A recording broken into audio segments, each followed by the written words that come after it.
Welcome back, everybody, to another episode of the Rupp Report. I am your host, Tyler Russell, joined by co-host Israel Schill. Today, we have some exciting news to talk about. Kentucky is finally back in the AP Top 25 poll. It's been a long time, since I think December 8th. Yeah, I think this is probably the happiest episode we will have.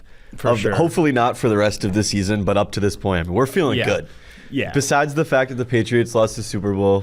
Yeah. What I was always saying, you know, we're Patriots fans, but we've grown up with some insane spoiled activities. Yeah. You know what I mean? Like we've had it all. A lot of people, a lot of kids our age still haven't seen their team play in the Super Bowl. Yeah, We've seen it and a I mean, bunch, and I've been consciously alive for 4 of them. Yeah. So I mean, I'm not really too angry about it. Yeah, no, that was an interesting game, but back to the positives in our eyes. In our eyes, the Cats are back in the AP poll. The last time they were in there, December 8th, when they lost, after they lost to Gonzaga in Nashville by 45 points. And that still haunts me to this day. It does haunt me too, but it's nice to look at that. I think that we, as just doing this podcast and the team in whole and how everything has taken off for the better since that game. Yeah. Obviously, there are a few hiccups for Kentucky in between there. Yeah. But they are back and they are ranked number 25. So they basically just flip-flopped with Tennessee, who they just recently beat this past Saturday, 74-71. And Israel,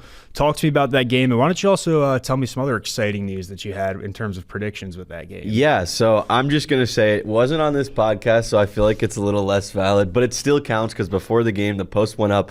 Shout out KY Insider, the other company I work for part-time. We went on our pregame predictions. I predicted 74-71. That was the final score.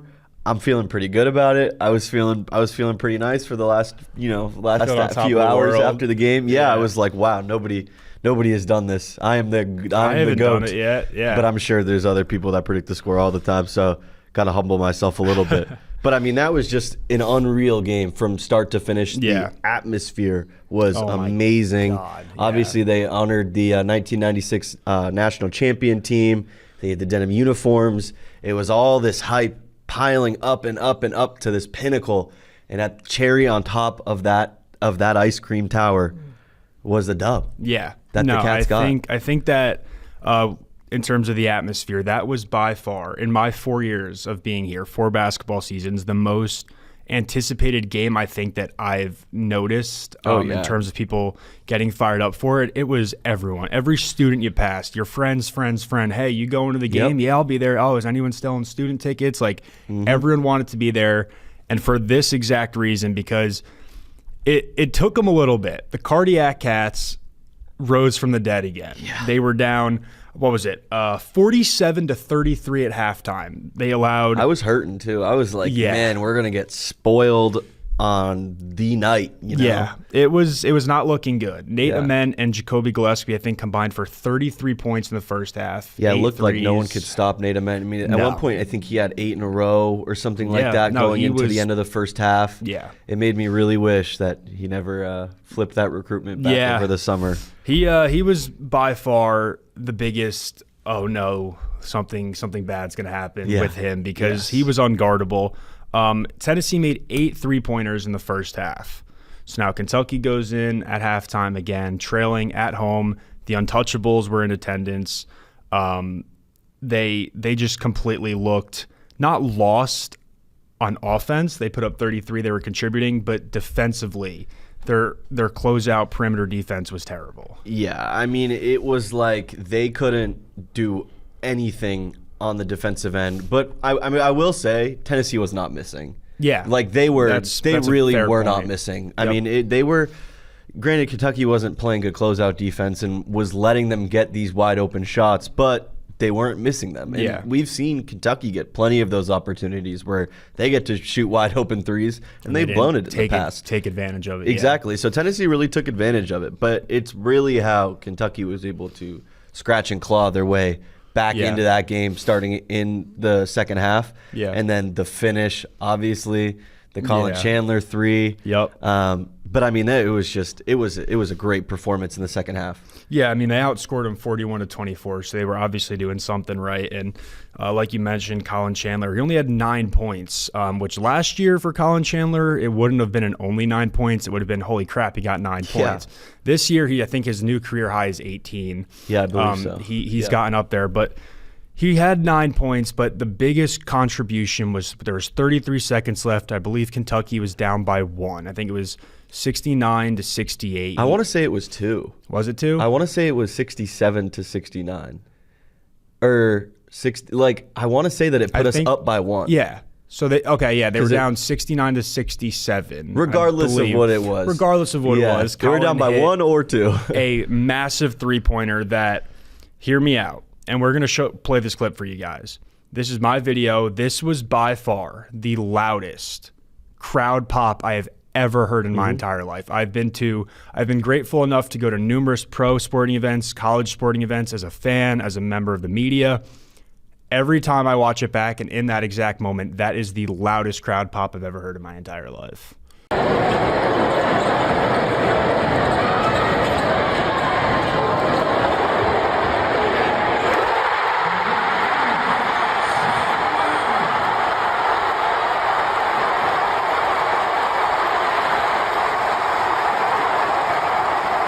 Yeah. And I was mesmerized by, we've seen big shots this year at Rupp. Yeah. We've seen good shots. We've seen Colin Chandler dunking on someone against Nichols. We've seen a ton of stuff, but that was by far the loudest. No, I mean, I was in the tunnel because with what I do for work, I don't really get a seat, but I get to float around a little bit. And so I'm in the tunnel, and I got just enough of a view on my tippy toes to be able to see up onto the court.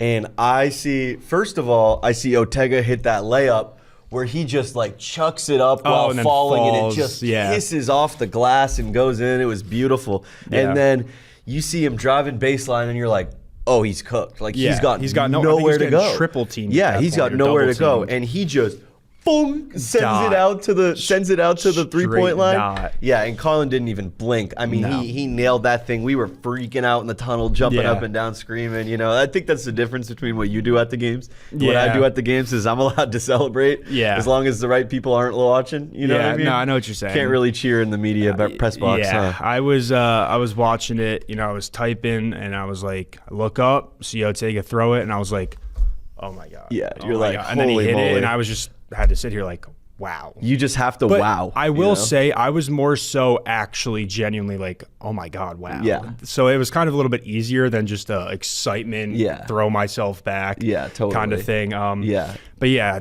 so that win really solidified Kentucky to get back in the top 25 poll. They are 25, so they are on the brink. They have the entire week off pretty much. Well, they had Saturday that game. Now they're back on Saturday, so they had a week off. Yep. They head down to Gainesville. They have a Valentine's Day date with the number, I believe, 14 Florida Gators. This game is interesting because Kentucky was on a 4-game win streak to close out 2025. They had a 10-day break, got thrown into the fire, went on the road to Alabama, and put up a pretty crappy performance. Now they have a week-long break. Then they're back thrown in the fire at a ranked opponent in number 14 Florida. So, Israel, how are we feeling about this one? No predictions yet, but talk to me about it. Yeah, it almost feels like we've been here before because we have. You know, coming down with this long break before Alabama on a 4-game win streak over good teams. We had that Indiana win that at the time was looking good. That St. John's win. Who I believe they're back in the top 25. St. John's is back. They left for a little, but I believe they're back in at least last week. Yeah, and so they're looking a little better. But then they go into Alabama in that away SEC game, first one of the year, 2026, and they dropped it pretty bad. I mean, start to finish, it never looked like they were going to be into it. Yeah, I mean, they had a few times when they clawed back a little, but it was still one of those where it's like, all right, they're not winning this game at all. But then you come back to a little bit later in the season when they had 5 in a row from Mississippi State to Ole Miss, beating, you know, that crazy LSU comeback, that crazy Tennessee comeback, those dominant wins over Ole Miss and Texas. And then you go down to Vanderbilt, you get absolutely dog walked. Yeah. You know what I mean? So now here we are, 3 wins again, some big wins, the Arkansas win, the Tennessee win. We're going down to Florida. Yeah. And it's like we've been here before. how will this team react differently than they have last time? Yeah, no, I think that a big key piece in terms of reacting to last time, I'll get to your point in a sec. I just want to touch on that Kentucky last year, it was at home, it was in Rupp Arena, but Florida was 10 times better last year. I'm not saying they're a bad team this year by any means at all. They're a very solid team. Much more dominant last year. Yes, much more. Even at the point when Kentucky played them, they still haven't even reached their peak. They hit their peak going into March, which I believe is one of the biggest reasons as to why they won it. Yeah, they were playing their best basketball at that time. But Kentucky beat them 106-100 in Rupp. Yeah. To me, a big part of that is exciting heading into this current matchup because we know Mark Pope knows Todd Golden. We know that he knows how to beat him. Yes, it was at Rupp, but with Kentucky's last year's Kentucky team, last year's Florida team, obviously head-to-head, the Gator boys would take that if you compare roster size and different depth and positions and individual players. But now I think it's pretty good that Mark Pope has a win against Todd Golden under his belt. The only part again that scares me is that it's on the road. Yeah. But I really do think that Kentucky got that road win at Arkansas. There was a ton more to that game with Cal there. They were getting their revenge and stuff. I think that the fact that Florida won last year and they're still ranked in the top 25 and it's like a primetime 3 o'clock game, Kentucky has a chance to really show people that they aren't a fluke. Yes, they beat Tennessee. Okay, they beat number 15 Arkansas, whatever. But this is going to be a solid game. Yeah. And this is also for first place in the SEC, if you want to touch on that a little. Yeah, I mean, this is surprisingly, Kentucky has climbed their way up. Who would have thought? I just want to say, who would have thought? I don't think anybody, but right now they sit at second place in the SEC, and this is the game that will be able to propel them up, and not just to first in the SEC, but this would probably launch them into the top, maybe the top 15. Maybe I would at say 15-ish. Even 15, in between 10 and 15. Yeah, like they could really hit that point. And the one weapon that I think Pope really can use here, Denzel Aberdeen. Yes. He spent a full season with Florida, or multiple, I believe, right? Yeah, it was, I think, 2. No, I think he was 3. Yeah, I mean, at the very least, he won a national championship there with Todd Golden. Yep. Knows the ball he plays. He knows everything about that team in and out. So I think that this will kind of be a secret weapon here. I'm sure that they're obviously planning the same thing. DA was on our team, but you can't imagine that this team is going to look a whole lot different than they did last year from a scheme standpoint. Yeah. Obviously they have different players and much different production value than they did last year. But I do think that there's going to be a lot of similarities in this game. Yeah, that's an interesting point because I think when you just said that, my initial thought was that's a very good point. Denzel Aberdeen knows how to play against them. He was on their team. He knows the ins and outs, how Todd Golden with them coaches. Every single day. But I also thought in my mind, okay, but they know how DA plays. Yeah.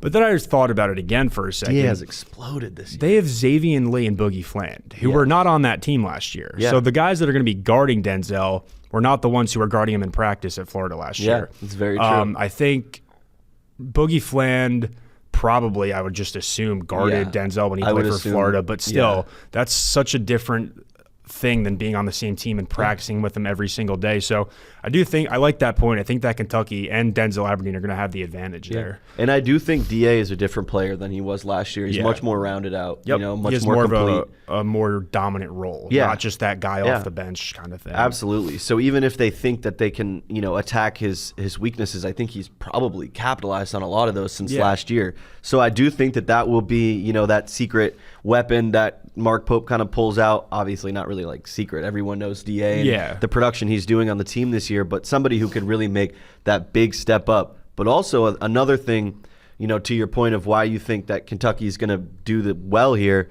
is I think the cohesiveness between this team in the last week has really taken a big jump. Yeah. Because if you look at where they were just a few weeks ago, people were barking at each other. People were yelling, BG's getting benched earlier this year. Yep. You have guys not taking accountability. Yeah. And now you have Otega-Owe in a post-game interview calling Colin Chandler a bad MFer. Yeah. You know what I mean? You all know what that means. Yeah. Oh, who knows what that means? But, it's like the guys seem to be playing for each other now. Yeah. And it's like they have the identity of this like unpredictable, you know what I mean? We don't know what cats you're going to see every time they step out on the floor of that like cardiac cats. And I think it's awesome to now that they're at this point where they could really, really use that as an advantage to get over the hump. Yeah, and during the post-game I think it was the SEC Network, the on-court post-game with Ortega. He said, "We're rolling now," as he was walking out. And I think that's a very good point because obviously they know they're rolling. Yeah. I mean, no one knows what goes on behind closed doors, but they know they're playing well right now. They know they kind of have some good momentum heading into this game. But just the fact to me that he would say that out loud shows a lot, especially because we know that he's more of a quiet leader, kind of a lead by example guy, which a lot of people, including me, called him out for in the beginning. Like, if you're going to be the leader of this team, you can't just, go drop 25 points a night and just expect everyone to follow you just because, that's your game. You drive downhill. That doesn't mean everyone's going to do that. You got to be more of a vocal leader. And I think that when you see your leader saying, "We're rolling now," everyone's dancing in the locker room. Everyone's fired up. The Untouchables were there. Rupp Arena was revived. I think that heading into this game, all that stuff is going to play a massive factor. Yeah, 100%. And my computer, like I said, was doing that whole thing where it just shuts off for no reason. Why don't you pull up the stats for Ortega and how he's balling an SEC play right now? Yeah, Ortega has just been on an absolute tear since SEC play started. He is averaging 20.6 per game, 4.2 rebounds, 2.3 assists, 1.7 steals on 50% shooting.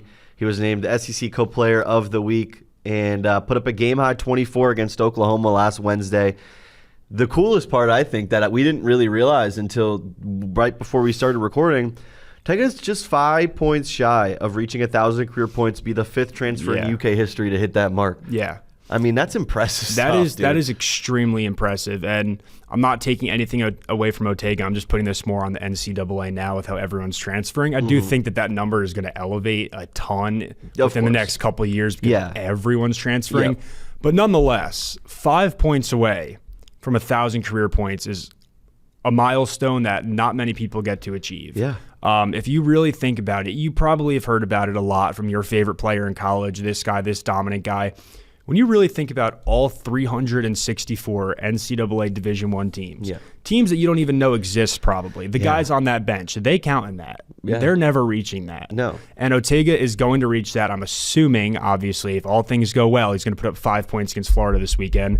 Knock on wood, it should happen. Hopefully nothing happens. Yeah. But nonetheless, I think that's an amazing achievement that is going to come to him soon. And I really hope that, Mark Pope and a lot of the guys not do something special for him, but make sure he knows how big of a factor he is. It's very easy for these guys to, just do what they've been doing their whole lives and not really appreciate what they're actually doing. Because Ortega, I wrote a feature story on him last year. I talked to his high school coach. He's always been that guy. He's always been the dog. He's always been the first one in the gym, the last one to leave. Putting up 25 a game, scoring 24 against his former team, then hitting a buzzer beater and knocking him out of the tournament. Ortega's on top of the world. And I really hope that Mark Pope and the team, and including Ortega himself, takes a minute to realize how important he really is to just, not just the team, but the fan base. Because if there was no Ortega Owe, God knows where we'd be right now. You know what I mean? Yeah, we would definitely be in a different position for sure. Yeah. And there's a reason he was preseason SEC Player of the Year. I mean, it wasn't a fluke. And obviously he started off the season not how we wanted it to, not with the leadership we wanted him to.